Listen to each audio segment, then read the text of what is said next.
imported frozen fruit samples in Ho Chi Minh City negative for SARS-CoV-2. Vietnamese citizens in Thailand warned against returning to Vietnam by road. UK-Vietnam FTA to become effective on December 31st. Experts say labeling Vietnam as currency manipulator is groundless.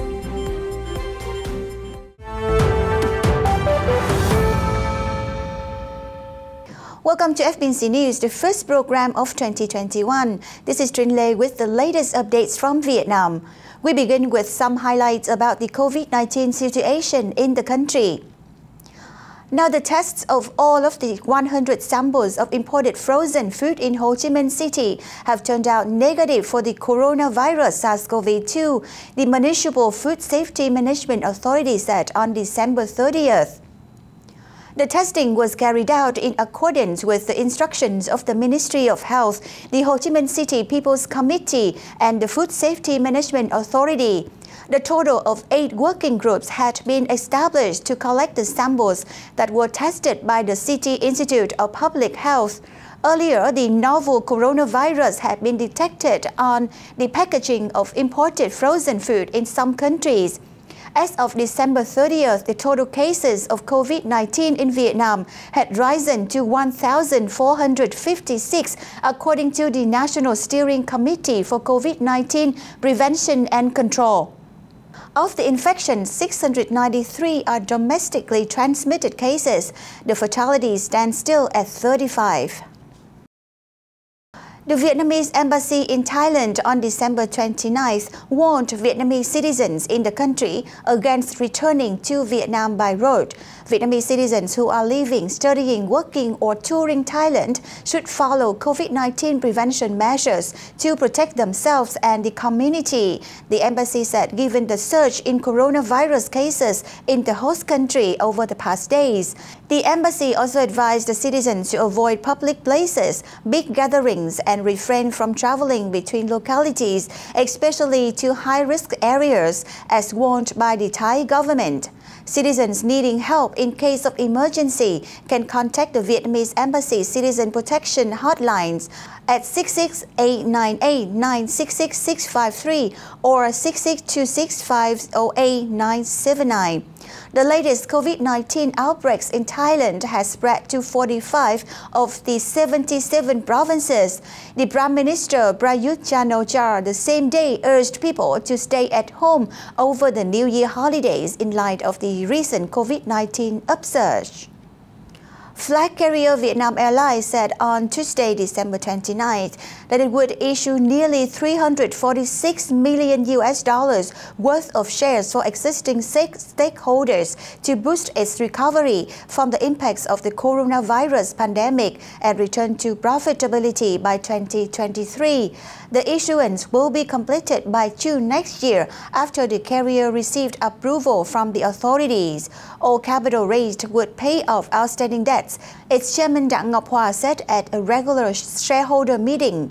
With the uncertainty of the pandemic, Vietnam Airlines had set a target of full recovery and making profit from 2023.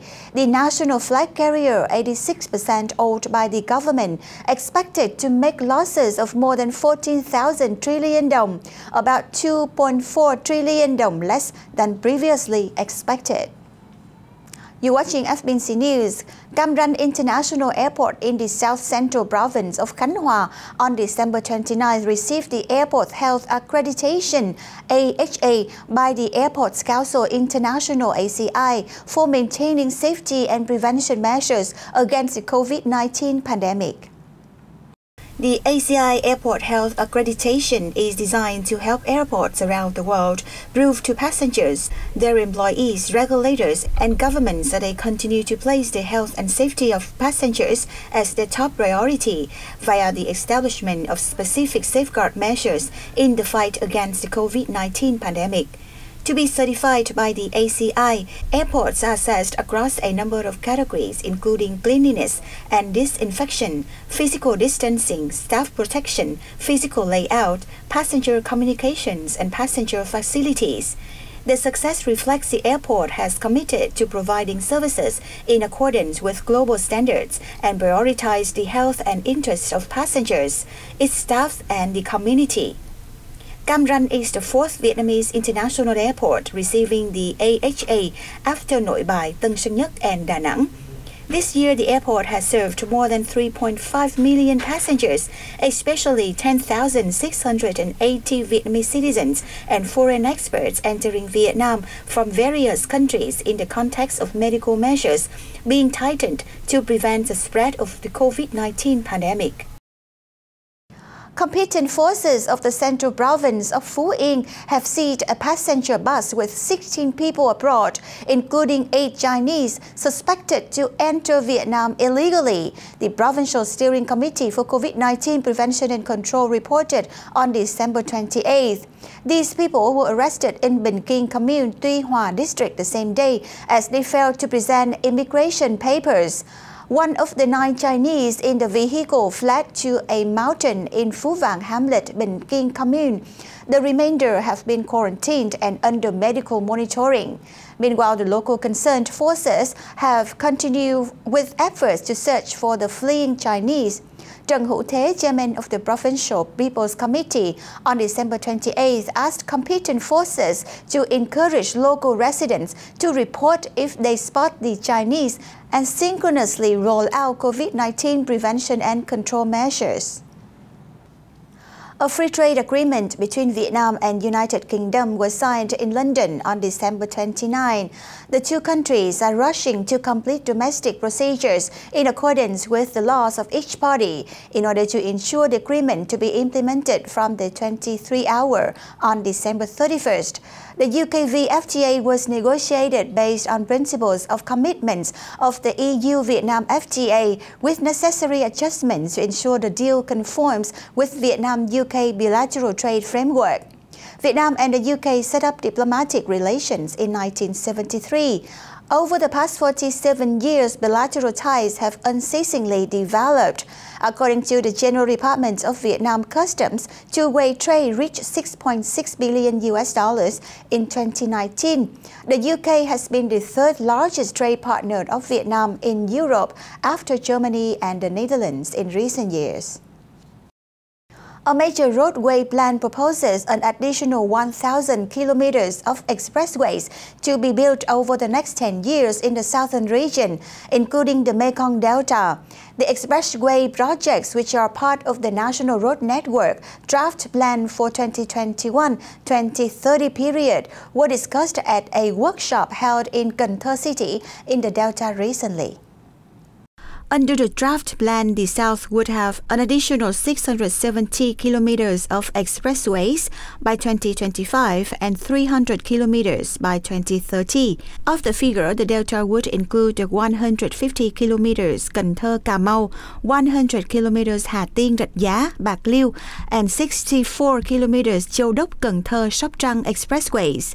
Speaking at the workshop, Deputy Minister of Transport Lê Đình Thọ said the draft plan was basically completed and that localities should contribute more ideas for development of the southern region, not just for one locality. The scale and quality of the transport network in the Delta are still low compared to other regions, so there should be solutions to remove these bottlenecks soon, he said. In the 2010 and 2020 period, about 1,757 kilometers of expressways and 6,000 kilometers of national highways were completed and opened for traffic across the country. The plan would create linkages between regions, industrial zones, urban areas, and key economic regions and use different means of transport. Ngô Thịnh Đức, chairman of the Vietnam Associate of Bridge and Road Science and Technology, said many planned expressways in the south had yet to start construction. By 2030, the expressway system must extend to the southernmost province of Cà Mau. The U.S. Treasury Department's labeling of Vietnam as a currency manipulator is groundless and significantly affects the psychology of the Vietnamese business community, especially those operating in import and export field, according to Hoàng Quang Phong, Vice President of the Vietnam Chamber of Commerce and Industry, VCCI. Hoàng Quang Phong and other experts quoted Prime Minister Nguyễn Xuân Phúc as saying that Vietnam does not manipulate the currency, but flexibly regulates monetary policy to control inflation, stabilize the macroeconomy, and manage exchange rates. It does not aim to create unfair competitive advantages in international trade. The Prime Minister also instructed the competent agencies to work with U.S. partners to together solve existing problems in order to maintain stable trade relations towards a harmonious, sustainable, and mutually beneficiary trade balance, he said. The State Bank of Vietnam also urged commercial banks to make adjustments in exchange rates and, if necessary, to reduce profits to create favorable conditions for businesses to gain easier access to capital flows and foreign currencies. With such accusations, it will not be easy to persuade partners, especially those from the U.S., he said, noting this is the time for consensus among the business community to change the way of thinking and implement many solutions, such as bargaining and negotiating before the U.S. promulgates and imposes subsequent measures. On December 16th, Vietnam, together with Switzerland, was labeled by the U.S. Department of Finance as a currency manipulator. The U.S. uses 3 criteria to determine if a country is a currency manipulator. In addition to the current account surplus criterion, the 2 others are bilateral trade surplus with the U.S. of at least $20 billion and intervention in foreign exchange markets that exceeds 2% of GDP.